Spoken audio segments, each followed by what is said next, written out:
বাল্লিগনা রমাদান, আল্লাহ রোজার মাসে রোজা রাখমু, তারাবি পড়মু, আমাকে রমজানে পৌঁছায়া দেন। এ দোয়া করার কারণে যদি তার মৃত্যু রমজানের আগে হয়েও যায় তো আল্লাহ তাআলা 1 মাস রোজা রাখার সওয়াব তারে দান করবে। লাইলাতুল কদরের গোলামির সওয়াব আল্লাহ দান করবে, তারাবির সওয়াব আল্লাহ তাআলা দান করবে। দোয়া করছে, কেউ দোয়া করেছে বারবার, ওগো আল্লাহ আমাকে আপনি অমুক নেক কাজের তৌফিক দান করেন। এই যে দোয়ার মধ্যে নিয়ত এসে গেছে তার মানে হলো তৌফিক হইলে সে কাজটা করবে, তো আল্লাহ তাআলার নিয়তের বদলায় এই উম্মতকে নেক আমলের আজর আর সওয়াব আল্লাহ তাআলা দান করে। এই যে রমজান আসতেছে, রমজানের আগেও কিছু মানুষের মৃত্যু হবে, কিছু মানুষ মারা যাবে রমজানের আগে, কিছু মানুষ রমজানের আগেও ইন্তেকাল করবে। এ কারণে এখনো দোয়া চালায় যেতে হবে, কারণ আপনার আমার কোনো গ্যারান্টি নাই যে আপনার আমার মৃত্যু কখন হবে, কোথায় হবে, এটা কারোর জানা নাই। যখন মৃত্যু এসে যাবে তখন এসেই যাবে। সুতরাং মৃত্যুটা যেন না আসে আগের থেকে আল্লাহরে বলতে হবে। কি বলতে হবে? বাল্লিগনা রমাদান, ও আল্লাহ আপনি আমাদেরকে রমজানে পৌঁছায় দেন। শাবান মাসে যে দোয়া করবে শাবানে, আমি একবার শাবানে আমি নামাজ পড়াইতেছি, আমার এক উস্তাদ আমার পিছনে নামাজ পড়তেছে। নামাজের পরে আমি দোয়া করেছি, শাবান মাস চলে তখন, যে আল্লাহুম্মা বারিক লানা ফি শাবান ওয়া বাল্লিগনা রমাদান। হে আল্লাহ আপনি শাবানে বরকত দেন আর আমাকে রমজানে পৌঁছায়া দেন, আমাদের রমজান পাওয়ায়া দেন। তো দোয়া শেষে আমার উস্তাদে আমার কান ধরছে, কান ধরে কয় রজব ছাইরা দিলি কেরে? আমি বললাম রজব গেছে গা, তাই এখন শাবান চলে, রজব মাস চলে গেছে, এ কারণে রজব ছাইরা দিছি। তো হুজুর বললেন তুমি একটা বোকা, নবীর সুন্নতের ভেতরে হইল বরকত আছে। নবী যেভাবে দোয়া শিখাইছে সেইভাবে দোয়াটা করবা। রজব মাসে দোয়া করলে 2 মাসের দরখাস্ত হইত, আর শাবানে নবীর শিখানো পদ্ধতিতে যদি দোয়া করো তাহলে আল্লাহর কাছে 1 বছরের হায়াত চাওয়া হবে। কারণ রজব সামনে, আবার গুইরা 11 মাস পরে আর একটা আইব, তাহলে সব মিলায়া আল্লাহর কাছে চালাকি করে হায়াত চাইলা কয় মাস? 12 মাস। আগে চাইছিলা 2 মাস, এখন হলো 12 মাস। আগে চাইছিলা 2 মাসের হায়াত, শাবানে সুন্নত তরিকায় দোয়া করছ, তো এবার হায়াত চাইলা 1 বছর।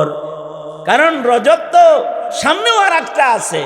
হে আল্লাহ আপনি আমাকে এই শাবানেও বরকত দেন, সামনের রজব পর্যন্ত বরকত দান করেন, আমাকে রমজানে পৌঁছায়া দেন। তার মানে রোজা 2টা পাওয়ার দোয়া হইতেছে, রমজান 2টা পাওয়ার দোয়া হইতেছে। শাবানে যদি কেউ রজব সহ দোয়া করে তো 2 রমজান লাভের দোয়া তখন হয়ে যাইতেছে। নবীর সুন্নতের ভেতরে কি আছে? বরকত আছে। আর আল্লাহ তাআলার কাছে চাইলে আল্লাহ তাআলা দিবেন। আলহামদুলিল্লাহ, আলহামদুলিল্লাহি ওয়া কাফা ওয়া সালামুন আলা ইবাদিহিল্লাযীনা ইসতাফা। আম্মা বা'দু ফাআউযু বিল্লাহি মিনাশ শাইতানির রাজীম। বিসমিল্লাহির রহমানির রহিম। وقال ربكم ادعوني أستجب لكم وقال النبي صلى الله عليه وسلم الدعاء مخ العبادة أو كما قال عليه الصلاة والسلام اللهم صل على محمد وعلى آل محمد كما صليت على إبراهيم وعلى آل إبراهيم إنك حميد مجيد اللهم بارك على محمد وعلى آل محمد كما باركت على إبراهيم وعلى آل إبراهيم إنك حميد مجيد الحمد لله মুরাদনগর ইসলামী সমাজ কল্যাণ যুব সংগঠনের উদ্যোগে আয়োজিত 36তম ইসলামী মহাসম্মেলনের মোহতারাম সাদার, মোহতারাম সভাপতি, উপস্থিত হাজরাত, বুজুর্গ উলামায়ে কেরাম, সম্মুখপানে সমবেত দিন প্রিয়, ইসলাম প্রিয়, দিনদার ইমানদার মুমিন মুসলমান ভাইরা, বুড়া বাবারা, যুবক ভাইরা, পর্দার আড়ালের মা বোনেরা, বিশ্বজগতের মালিক, বিশ্ব প্রতিপালকের বিশ্ব দরবারে কালিমাতুর শকর যে মহান রব্বুল আলামিন দয়া করে, মায়া করে, ভালোবেসে রহমতি বরকতি জান্নাতের টুকরা বাগানে উম্মতের ওলামায়ে দ্বীনদের সোহবতে কোরআন ও হাদিসের আলোচনার মাহফিলে আল্লাহ তাআলা আমাদের আসার বসার তৌফিক দান করেছেন। কালিমাতুর শকর পড়ি, শুকরিয়া আদায় করি, জবান খুলে ভক্তি ভরে সমস্বরে আওয়াজ করে মুহাব্বতের সাথে সকলে বলি আলহামদুলিল্লাহ। মানব জীবনের যত হাজত আছে, যত প্রয়োজন আছে, সকল প্রয়োজন মিটানোর জন্য একজন মানুষকে আল্লাহর দ্বারস্থ হওয়া সর্বোত্তম ঠিকানা তার জন্য, একমাত্র ঠিকানা তার জন্য। তার যত হাজত হবে, তার যা কিছু দরকার হবে, সে তার রবের কাছে চাইবে। এটা বান্দার একটা সিফত। বান্দা সব সময় তার সকল হাজত রওয়া যিনি, তার কাছেই চাইবে। তার যত কিছু চাওয়ার আছে, পাওয়ার আছে, সব কিছুর জন্য সে রবের দ্বারস্থ হবে। রবের কাছে সে ভিখারির বেশে রবের কাছে, আল্লাহর কাছে সোয়াল করবে, আল্লাহর কাছে চাইবে। এটা আল্লাহ পাকের পছন্দ। মানুষের কাছে কোনো কিছু চাওয়া, মাখলুকের কাছে কোনো কিছু চাওয়া, এটা আল্লাহ তাআলা অপছন্দ করেন। কেউ যদি মাখলুকের কাছে কিছু চায়, তাইলে এটা শিরিক ফিদ দুআ হয়ে যায়।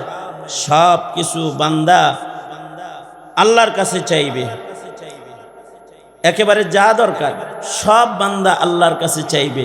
এটা আল্লাহর পছন্দ। আল্লাহ বলেন, আমি তোমার সবচেয়ে কাছে, আমি তোমার শাহরগের চেয়েতে নিকটে। সুতরাং তোমার রব তোমাকে বলছে তুমি তার কাছেই চাও। তুমি তোমার রবের কাছে তোমার সব হাজতকে পেশ করো। তোমার যা জরুরত আছে সব কিছু আল্লাহর কাছে চাও।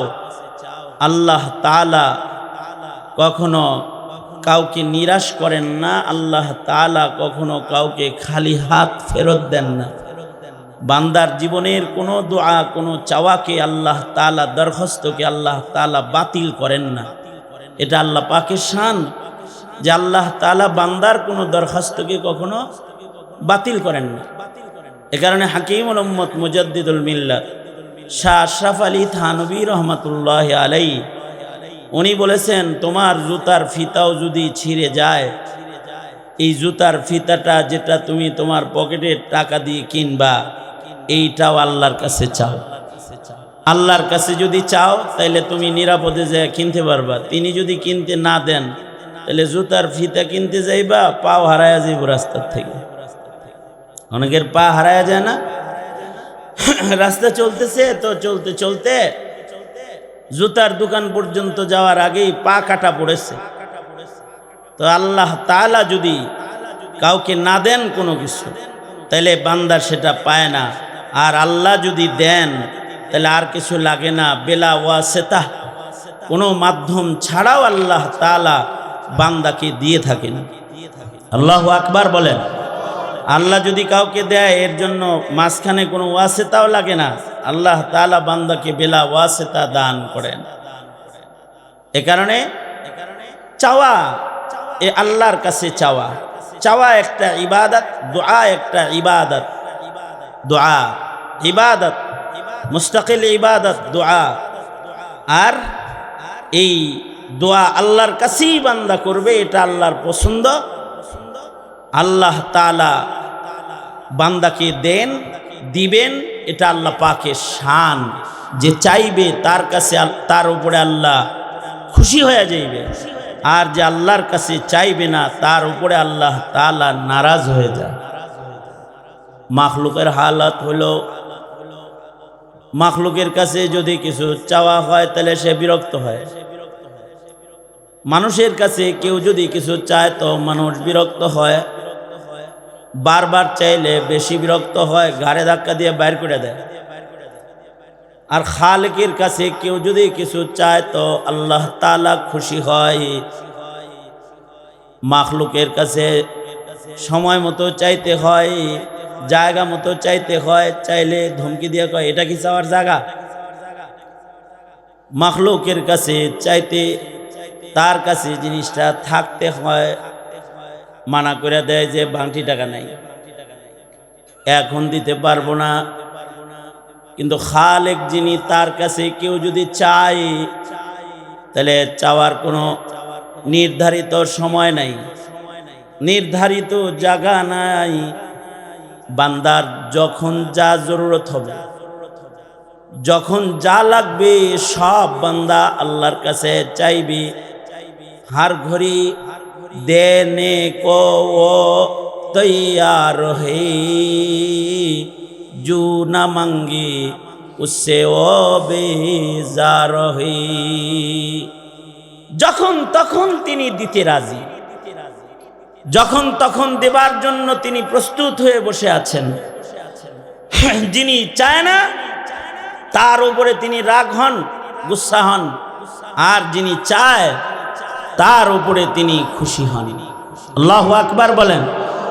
দুনিয়ার কোথাও যা পাওয়া যাবে না সেটাও কার কাছে পাওয়া যাবে? পৃথিবীর কারোর কাছে যা নাই সেটা কার কাছে আছে? জোরে আওয়াজ করে বলেন, আওয়াজ করে বলেন, কার কাছে আছে? আল্লাহর কাছে আছে। যেমন পৃথিবীর কারোর কাছে হায়াত নাই, হায়াত আছে কারোর কাছে? হায়াত পৃথিবীর কারোর কাছে হায়াত নাই, কিন্তু আল্লাহর কাছে হায়াত আছে। এ কারণে রজব শাবানে আল্লাহর কাছে হায়াত চাইতে হয়। রজব শাবানটা হলো হায়াত বাড়ানোর মাস। দুনিয়ায় এমন কোনো ঔষধ নাই যা খাইলে পরে হায়াত বাড়বে। দুনিয়ায় এমন কোনো জায়গা নাই যেখানে গেলে হায়াত বাড়বে, হায়াত পাওয়া যাবে। দুনিয়ায় এমন কেউ নাই যে কাউকে হায়াত বাড়ায়া দিতে পারবে। একজন আছেন, তিনি হায়াত বাড়াইতে পারেন। যার কাছে হায়াত আছে তিনি হায়াত বান্দাকে দান করেন। তিনি কে? আওয়াজ করে বলেন, তিনি কে? তার কাছে হায়াত আছে। এ কারণে আল্লাহর রাসূল বলেন, রজবের চাঁদ উঠে গেছে, এবার আল্লাহর কাছে 2 মাসের হায়াত চাও। 2 মাস ভরা আল্লাহকে বলতে থাকো, আল্লাহুম্মা বারিক লানা ফি রাজাব ওয়া শাবান ওয়া বাল্লিগনা রমাদান। হে আল্লাহ, আপনি আমাকে রজব শাবান মাসে বারাকা দান করেন হায়াতে, এবং আমার হায়াতকে আপনি বাড়ায়া দেন, আমাকে রমজান পর্যন্ত পৌঁছায়া দেন। আল্লাহর কাছে হায়াত আছে। আর এই সময়ে এই দোয়াটা পড়লে এটা রজব শাবানের আলাদা সুন্নাত। যারা রজব শাবানে এই দোয়া পড়বে আল্লাহ তাআলা অবশ্যই অবশ্যই তাদের হায়াত বৃদ্ধি করবে। এটা ঈমান রাখতে হবে, ইয়াকিন বিশ্বাস রাখতে হইব যে এই 2 মাসে দোয়া পড়লে আল্লাহ হায়াত দিবে। কে দিবে হায়াত? জোরে বলেন, কে দিবে হায়াত? এটা বিশ্বাস রাখতে হইব। যদি বিশ্বাস কেউ না রাখে এ ব্যাপারে, তাহলে তার ঈমানের নুকসান হয়ে যাবে। কারণ আল্লাহর রাসূল সাল্লাল্লাহু আলাইহি ওয়াসাল্লাম নিজের থেকে উম্মতরে কোনো কিছু শিখায় নাই। আল্লাহর রাসূল যত আমল শিখাইছে, যত দোয়া শিখাইছে, সব কিছু কার পক্ষ থেকে শিখাইছে? আল্লাহর পক্ষ থেকে। আল্লাহ যা বলছেন নবী তা উম্মতের কাছে পৌঁছাইছেন। আল্লাহর রাসূল রজব শাবানে দোয়া শিখাইছেন, বাল্লিগনা রমাদান। ওগো আল্লাহ, আপনি আমাদের হায়াত বাড়ায়া আমাদেরকে আপনি রমজান পর্যন্ত পৌঁছায়া দেন। নিশ্চয়ই মুহাম্মদুর রাসূলুল্লাহ সাল্লাল্লাহু আলাইহি ওয়াসাল্লাম এই দোয়া নিজের থেকে উম্মতকে শিখান নাই। এই দোয়াটা নবীজিকে আল্লাহ তাআলা শিখাইছেন, আর আল্লাহর পক্ষ থেকে নবীজি নিজের উম্মতরে শিখাইছেন। সুতরাং উম্মত যদি দোয়া করে তাহলে তার হায়াত বেড়ে যাবে। শাবান রজবে এ দোয়া পড়বে। যেমন রজব চলে গেছে, এখন শাবান চলছে, শাবানেও এই দোয়া করতে থাকবে। এই যে রমজান আসতেছে, রমজানের আগেও কিছু মানুষের মৃত্যু হবে, কিছু মানুষ মারা যাবে রমজানের আগে। লাগবে কিছু মানুষ রমজানের আগেও ইন্তেকাল করবে। এ কারণে এখনো দোয়া চালায় যেতে হবে, কারণ আপনার আমার কোনো গ্যারান্টি নাই যে আপনার আমার মৃত্যু কখন হবে, কোথায় হবে, এটা কারোর জানা নাই। যখন মৃত্যু এসে যাবে তখন এসেই যাবে। সুতরাং মৃত্যুটা যেন না আসে, আগের থেকে আল্লাহরে বলতে হবে। কি বলতে হবে? বাল্লিগনা রমাদান, ও আল্লাহ আপনি আমাদেরকে রমজানে পৌঁছায় দেন। শাবান মাসে যে দোয়া করবে শাবানে, তা আমি একবার শাবানে আমি নামাজ পড়াইতেছি, আমার এক উস্তাদ আমার পিছনে নামাজ পড়তেছে। নামাজের পরে আমি দোয়া করেছি, শাবান মাস চলে তখন, যে আল্লাহুম্মা বারিক লানা ফি শাবান ওয়া বাল্লিগনা রমাদান। হে আল্লাহ, আপনি শাবানে বরকত দেন আর আমাকে রমজানে পৌঁছায়া দেন, আমাদের রমজান পাওয়ায়া দেন। তো দোয়া শেষে আমার উস্তাদে আমার কান ধরছে, কান ধরে কয়, রজব ছাইরা দিলি কে রে? আমি বললাম রজব গেছে গা, তাই এখন শাবান চলে, রজব মাস চলে গেছে, এ কারণে রজব ছাইরা দিছি।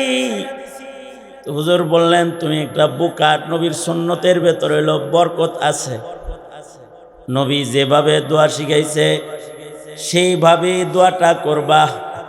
রজব মাসে দোয়া করলে 2 মাসের দরখাস্ত হইত, আর শাবানে নবীর শিখানো পদ্ধতিতে যদি দোয়া করো তাহলে আল্লাহর কাছে 1 বছরের হায়াত চাওয়া হবে। কারণ রজব সামনে, আবার গুইরা 11 মাস পরে আর একটা আইব, তাহলে সব মিলায়া আল্লাহর কাছে চালাকি করে হায়াত চাইলা কয় মাস? 12 মাস। আগে চাইছিলা 2 মাস, এখন হলো 12 মাস। আগে চাইছিলা 2 মাসের হায়াত, শাবানে সুন্নত তরিকায় দোয়া করছো, তো এবার হায়াত চাইলা 1 বছর। কারণ রজব তো সামনেও আর একটা আছে। হে আল্লাহ, আপনি আমাকে এই শাবানেও বরকত দেন, সামনের রজব পর্যন্ত বরকত দান করেন, আমাকে রমজানে পৌঁছায়া দেন। তার মানে রোজা 2টা পাওয়ার দোয়া হইতেছে, রমজান 2টা পাওয়ার দোয়া হইতেছে। শাবানে যদি কেউ রজব সহ দোয়া করে তো 2 রমজান লাভের দোয়া তখন হয়ে যাইতেছে। নবীর সুন্নতের ভেতরে কি আছে? বরকত আছে। আর আল্লাহ তাআলার কাছে চাইলে আল্লাহ তাআলা দিবেন। দোয়ার এত বরকত, উম্মতি মুহাম্মাদীর প্রত্যেকটা দোয়ার এত বরকত, কেউ যদি কোনো নেক আমলের জন্য আল্লাহর কাছে দোয়া করে, যদি নেক আমলের নিয়ত করে নেক আমলের দোয়া করে, দোয়ার বদলায় আল্লাহ তাআলা বান্দাকে সওয়াব দান করে। মাসালান দোয়া করছে বাল্লিগনা রমাদান, আল্লাহ রোজার মাসে রোজা রাখমু, তারাবি পড়মু, আমাকে রমজানে পৌঁছায়া দেন। এ দোয়া করার কারণে যদি তার মৃত্যু রমজানের আগে হয়েও যায় তো আল্লাহ তাআলা 1 মাস রোজা রাখার সওয়াব তারে দান করবে। লাইলাতুল কদরের গোলামির সওয়াব আল্লাহ দান করবে, তারাবির সওয়াব আল্লাহ তাআলা দান করবে। দোয়া করছে, কেউ দোয়া করেছে বারবার, ওগো আল্লাহ আমাকে আপনি অমুক নেক কাজের তৌফিক দান করেন। এই যে দোয়ার মধ্যে নিয়ত এসে গেছে, তার মানে হলো তৌফিক হইলে সে কাজটা করবে। তো আল্লাহ তাআলার নিয়তের বদলায় এই উম্মতকে নেক আমলের আজর আর সওয়াব আল্লাহ তাআলা দান করে। এজন্যে মানব জীবনে দোয়ার আহমিয়াত, দোয়ার গুরুত্ব সর্বাধিক। এই কারণেই মুসলমানের প্রত্যেকটা সেক্টরে, প্রত্যেকটা কাজে দোয়ার অস্তিত্ব আছে। জামা গায়ে দিব তাও দোয়া আছে, আয়না দেখবো তাও দোয়া আছে, মসজিদে ঢুকবো তাও দোয়া আছে, ঘরে প্রবেশ করবে দোয়া আছে, খানা শুরু করবে দোয়া আছে, বাথরুমে প্রবেশ করবে দোয়া আছে, মুসিবতে পড়ে গেছে দোয়া আছে। যত বেশি দোয়া করবে তত আল্লাহ তাআলা বান্দার উপরে খুশি হইতে থাকবে। এ কারণে বেশি বেশি দোয়ার আমল করা। দোয়া হলো মুখুল ইবাদা, ইবাদতের মগজ হলো দোয়া। দোয়ার দ্বারাই ইবাদতের মাকসাদ আদায় হয়ে যায়, দোয়ার দ্বারাই সওয়াব পাওয়া যাওয়া যায়। দোয়া হলো ইবাদতের জড়, আর দোয়া ওই গুরুত্বপূর্ণ ইবাদত যার মাধ্যমে বান্দা আর আল্লাহ তাআলা কাছাকাছি চলে যায়। দোয়া শুরু করে দিলে বান্দার মাঝখানে আর আল্লাহর মাঝখানে আল্লাহ তাআলা কোনো হিজাব পর্দা রাখে না। কেউ তার রবের সাথে সংযোগ স্থাপন করতে চায় বেলা ওয়াসিতা, তাহলে তাকে দোয়ার আমল করতে হবে। তো দোয়ার আমল করবে তো রবের সাথে তার সরাসরি সংযোগ স্থাপন হবে। আল্লাহু আকবার বলেন। এবার মাঝখানে আর কেউ নাই, বান্দা চাইতেছে আল্লাহর কাছে চাইতেছে। এই কারণেই কোরআনে হাকিমে বান্দাকে শিখানো পয়লা আমল হইল দোয়া। সূরাতুল ফাতিহার ভিতরে আল্লাহ তাআলা বান্দাকে দোয়া শিখাইছেন। কোরআনে হাকিমের নামাজ, রোজা, হজ, যাকাত শিখাইছে পড়ে, আর দোয়া শিখাইছে হলো আগে। আল্লাহর কাছে চাওয়া শিখাইছে আগে। বান্দা হিসেবে আল্লাহর কাছে চাইতে হয়, চাইলে আল্লাহ খুশি বেশি হয়। সূরা ফাতিহার ভেতরে এটা শিখাইছেন। বান্দা যে কোনো নেক আমল করবে সেটা তৌফিকও আল্লাহর কাছে চাইতে হয়, কারণ আল্লাহর কাছে না চাইলে তৌফিকও হয় না। এ কারণে আল্লাহ তাআলা সূরাতুল ফাতিহাতে বান্দাকে দোয়া শিখাইছেন। ইহদিনাস সিরাতাল মুস্তাকিম, ইহদিনাস সিরাতাল মুস্তাকিম। ওগো আল্লাহ, আপনি আমাকে সিরাতে মুস্তাকিম প্রদর্শন করেন।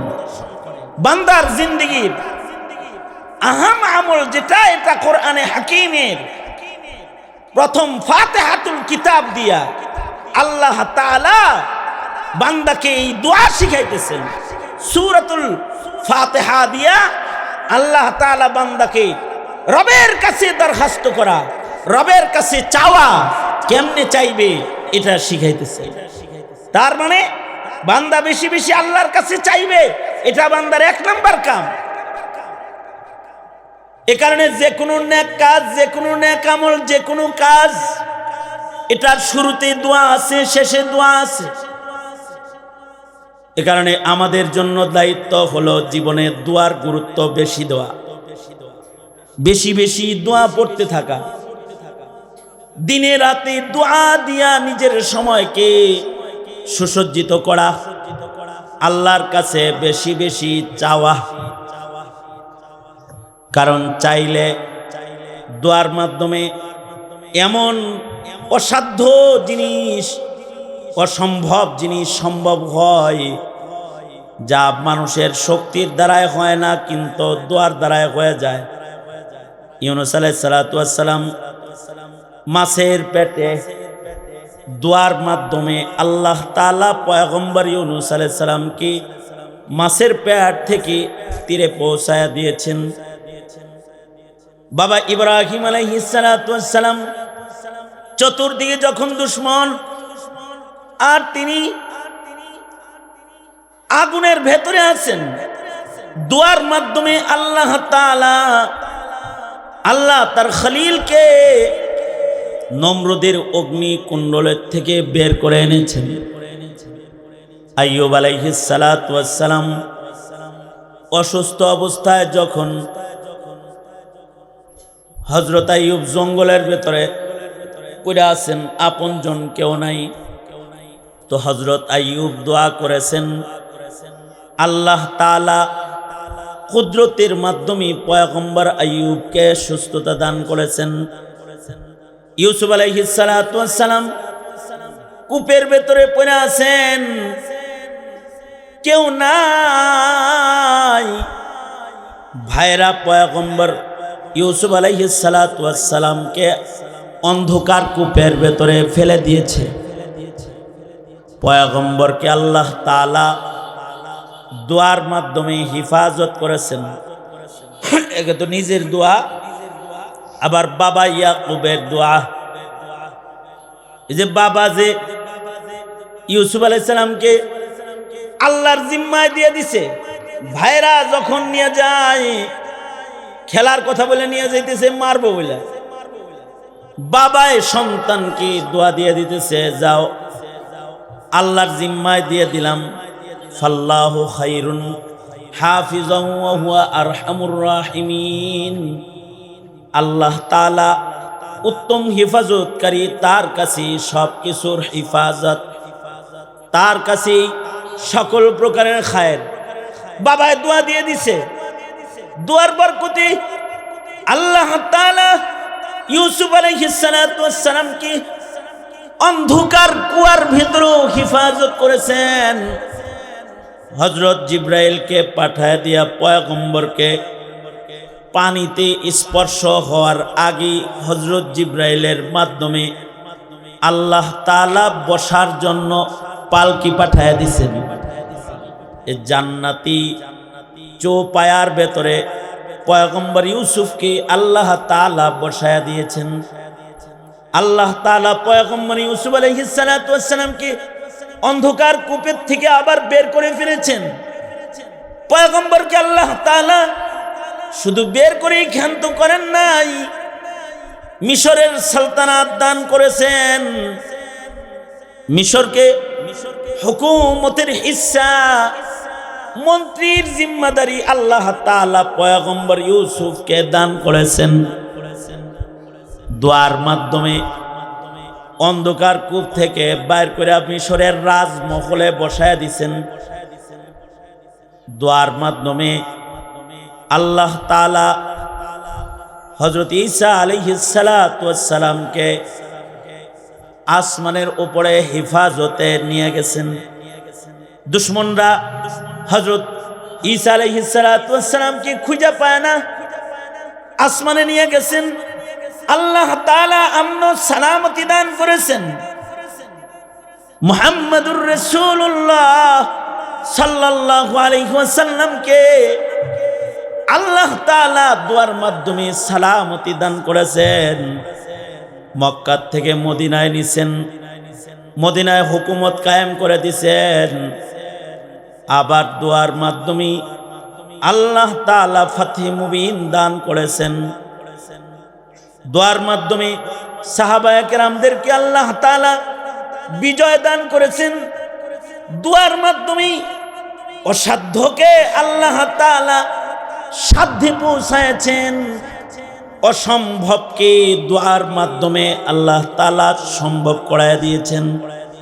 সাহাবীরা দোয়া করে সাগরের পানির উপর দিয়ে ঘোড়ার লাগাম টেনে রাস্তা চলা শুরু করেছে।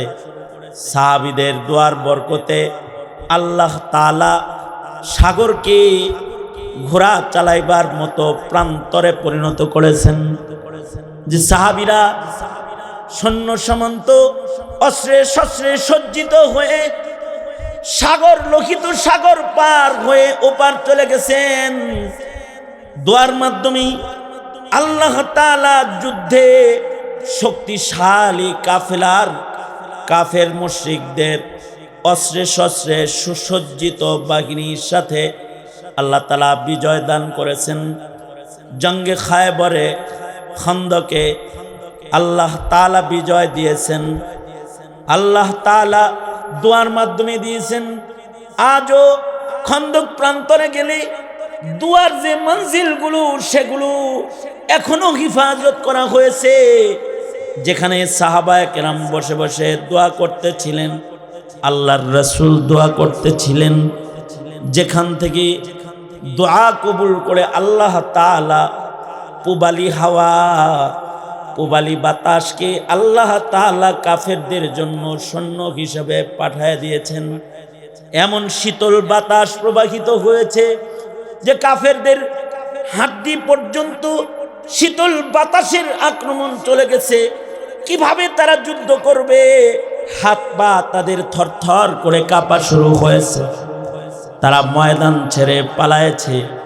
বিনা যুদ্ধে বিনা রক্তপাতে মুসলমানদেরকে আল্লাহ তাআলা বিজয় দান করেছেন।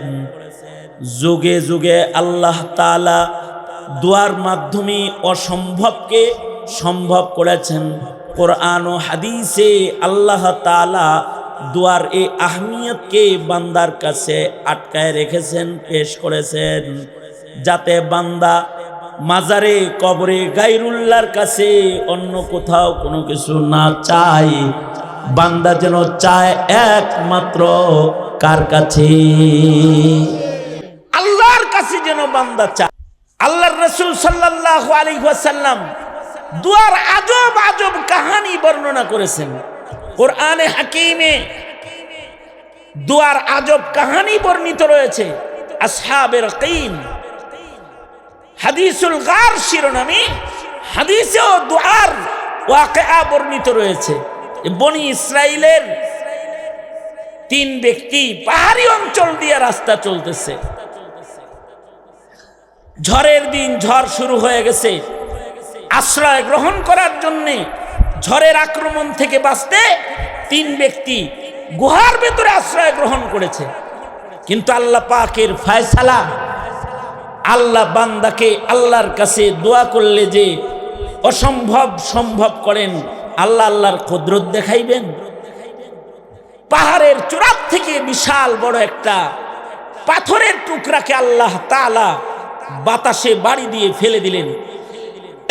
আর এই পাথরটা গড়িয়ে এসে এমন জায়গায় পাথরের চটানটা থেমে গেল, যেই গুহার ভেতরে বনি ইসরাইলের 3 লোক আশ্রয় নিয়েছে, ঠিক ওইখানে গুহার মুখকে বন্ধ করে দিয়ে পাথরটা থেমে গেছে। এখন অক্সিজেনও আর গুহার ভেতরে যায় না, আলো বাতাসও প্রবেশ করে না। এই 3 ব্যক্তির দেহে এতটুকুন শক্তি নাই যে টন টন ওজনের এই পাথরকে তারা ধাক্কা দিয়ে সরায়া দিবে, এমন শক্তি তাদের গায়ে নাই। এই 3 ব্যক্তি আপসে মশওয়ারা করে যে অন্ধকার গুহার ভিতরে আমরা আটকা পড়ছি, এখান থেকে নিজের দৈহিক শক্তি বল দিয়া আমাদের বের হয়ে যাওয়ার মতো কোনো সাধ্য উপায় আমাদের নাই। সুতরাং মৃত্যু নিশ্চিত হয়ে গেছে। তবে আমাদের মুনিব আল্লাহ, তিনি তো কাদের মুতলাক।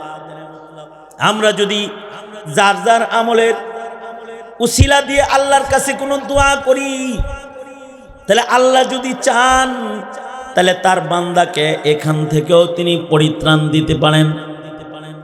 বয়োবৃদ্ধ যিনি, তিনি বলে, আসো আমরা যার যার জীবনের নেক আমলকে পুঁজি বানায় আল্লাহর কাছে দোয়া করি।